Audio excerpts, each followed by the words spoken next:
Halo semuanya, saya Jainal Arifin dari Prodi Sistem Informasi dengan NIM 192402216 Universitas Bina Sarjana Informatika Kampus Kota Pontianak.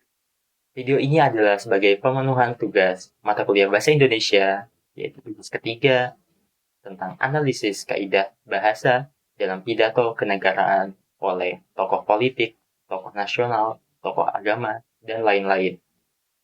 Di studi kasus saya menggunakan pidato dari tokoh almarhum Profesor Dr. Insinyur Haji Baharudin Yusuf Habibie pada acara peringatan pidato Bung Karno, yaitu Hari Lahir Pancasila di Gedung MPR RI 1 Juni 2011. Untuk gaya bahasa di pidato ini yaitu formal, akademis, emosional, dan intelektual. Kita akan menonton cuplikan videonya terlebih dahulu. Video ini adalah skin pidato dari almarhum B.J. Habibie pada menit kedua sampai menit ketiga. Karena menit awal itu hanya untuk pembukaan, yaitu sapa. Tanggal 1 Juni 2011, 66 tahun lalu, tepatnya 1 Juni 1945, di depan sidang Badan Penyelidik Usaha-Usaha Persiapan Kemerdekaan Indonesia, Bung Karno menyampaikan pandangannya tentang fondasi dasar Indonesia merdeka yang beliau sebut dengan istilah Pancasila sebagai filosofische grondslag, bahasa Belanda itu, dasar filosofi, atau sebagai Weltanschauung, bahasa Jerman itu, pandangan hidup bagi Indonesia merdeka. Oke, itu dia pidatonya. Dan ini adalah teksnya, bisa dibaca di sebelah kiri. Kita akan lanjut analisisnya. Di bagian keterangan waktu, kalimat hari ini, tanggal 1 Juni 2011, adalah kalimat tunggal yang berfungsi sebagai keterangan waktu. Susunannya jelas dan baku, memberikan konteks historis yang kuat. Di bagian campur kodenya, penggunaan istilah filosofis konsep dalam bahasa Belanda dan Weltanschauung dalam bahasa Jerman dalam pidato lisan diperbolehkan untuk kutipan historis. Bagi catatan, Habibie melakukan self-correction dengan menerjemahkannya langsung menjadi dasar filosofi dan pandangan hidup. Diksi dan pleonasmenya, rasa fondasi dasar. Rasa ini mengandung pleonasme, yaitu pembuatan kata, karena fondasi secara semantik sudah bermakna dasar.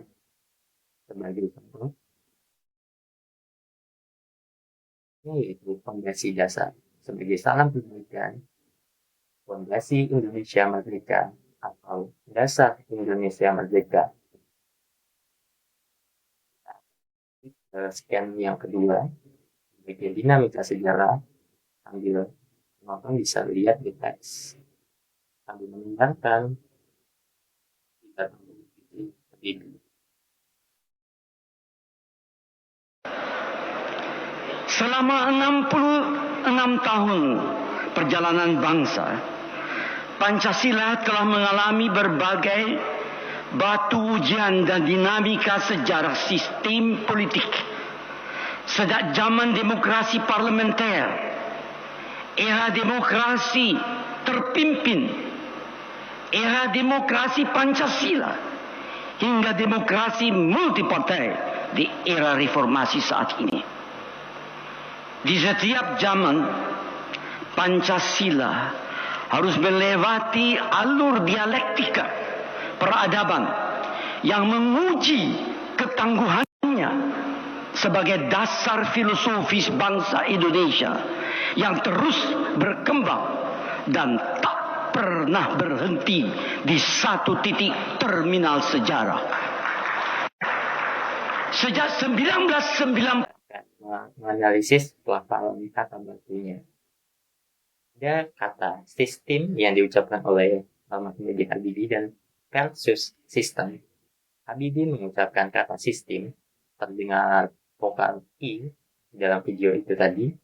Menurut KBBI, bentuk yang baku adalah sistem menggunakan I. Kesalahan pelafalan ini umum terjadi pada generasi tua yang terpengaruh ejaan lama atau bahasa Belanda, sistem. Idiomatik dan struktur kalimatnya. Ada majas batu ujian. Penggunaan frasa batu ujian sangat tepat.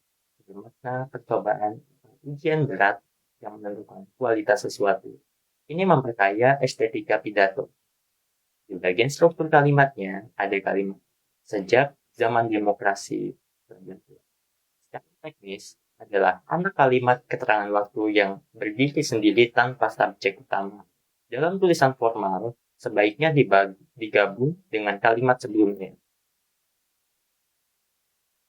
B.J. Habibie juga, jika kita nonton videonya di menit 4 detik 38, ada kata kalimat yang ditutup oleh B.J. Habibie. Di manakah Pancasila ini berada? Ini adalah sebuah pertanyaan mendasar yang perlu kita renungkan bersama. Lanjut, analisis pertanyaan retorisnya. Bagian kalimat majemuk, struktur kalimat sangat baik, yaitu kalimat namun bersamaan dengan kemajuan bla bla bla. Ini menggunakan pola konjungsi antar kalimat plus keterangan subjek plus keterangan penjelas. Di bagian partikel penegas ada kah. Partikel kah ada. Di mana kah? Sangat tepat untuk pidato resmi. Ini memberikan penekanan emosional. Lalu di penulisan, di mana dipisah kata dengan kata depan petunjuk tempat. Sudah sesuai kaidah PUBI. Dan kita lanjut di bagian 4. Bagian metafora Pancasila. Pancasila seolah-olah tenggelam dalam pusaran sejarah masa lalu yang tak lagi relevan untuk disertakan dalam dialektika reformasi. Pancasila seolah hilang dari memori kolektif bangsa. Pancasila semakin jarang diucapkan, dikutip, dibahas, dan apalagi diterapkan, baik dalam konteks kehidupan ketatanegaraan, kebangsaan maupun kemasyarakatan. Pancasila seperti tersandar di sebuah lorong sunyi, justru di tengah denyut kehidupan bangsa Indonesia yang semakin hiruk pikuk dengan demokrasi dan kebebasan berpolitik. Itu dia adalah scan dari Habibie dari menit 4 detik 40 sampai menit 5 detik 40. Kita akan lanjut analisis diksi dan personifikasinya. Pilihan katanya ada dialektika. Ini adalah kata serapan yang tepat untuk konteks pertentangan logis. Yang kedua, memori kolektif. Ini adalah istilah psikologi sosial yang sudah baku. Dan untuk majas personifikasinya, ada kalimat Pancasila seperti tersandar di sebuah lorong sunyi. Ideologi dianggap seperti manusia. Secara retorika, ini sangat kuat dan menggugah emosi audiens. Dan kita akan lanjut ke bagian scan kelima. Ini untuk informasi globalisasi dan informasi. Proses globalisasi dalam segala aspeknya. Dan pemanfaatan teknologi informasi oleh masyarakat, di mana informasi menjadi kekuatan yang amat berpengaruh dalam berbagai aspek. Oke, jadi itu dia videonya. Kita akan analisis ada di mana kesalahannya. Yang pertama, kesalahan penggunaan di mana. Ini adalah relative clause kutipan oleh masyarakat di mana informasi menjadi kekuatan. Nah, ini adalah pengaruh struktur bahasa Inggris in which dalam bahasa Indonesia baku di mana tidak boleh digunakan sebagai konjungsi intra kalimat hanya untuk menanyakan tempat. Perbaikan, gunakan kata saat, ketika, atau yang mana. Kita lanjut di bagian 6, reaktualisasi. Diperlukan reaktualisasi nilai-nilai Pancasila agar dapat dijadikan acuan bagi bangsa Indonesia dalam menjawab berbagai persoalan yang dihadapi pada saat ini dan yang akan datang, baik persoalan yang datang dari dalam maupun dari luar. Sebelum keberhasilan kita melakukan reaktualisasi nilai-nilai Pancasila tersebut menyebabkan keterasingan Pancasila dari kehidupan nyata bangsa Indonesia. Kedua, terjadinya di sini ada kata serapan dan kalimat pasif. Di kata serapannya ada reaktualisasi. Ini adalah penyerapan dengan ukiran isasi adalah baku dari reactualization. Euforia ini adalah penulisan baku PH menjadi F. Habibie mengucapkannya mendekati lafal asli, namun sudah diserap baik. Kalimat pasifnya, bagian kalimat diperlukan reaktualisasi. Ini adalah kalimat pasif tanpa pelaku, continuous pasif. Ini efektif untuk menekankan objek reaktualisasi daripada pelakunya. Yang simpulan analisis ini sudah sesuai secara umum sudah sangat baik dan terstruktur menggunakan ragam data formal yang sesuai dengan acara penegakan. Pada Almarhum B.J. Habibie juga ada kekhasan atau ideolek. Ciri khas Almarhum B.J. Habibie adalah campur kode, yaitu code missing dengan bahasa Belanda dan Jerman. Dalam konteks tokoh intelektual, ini berfungsi sebagai referensi autentik. Sebagai evaluasi, ada kelebihan dan catatan perbaikannya.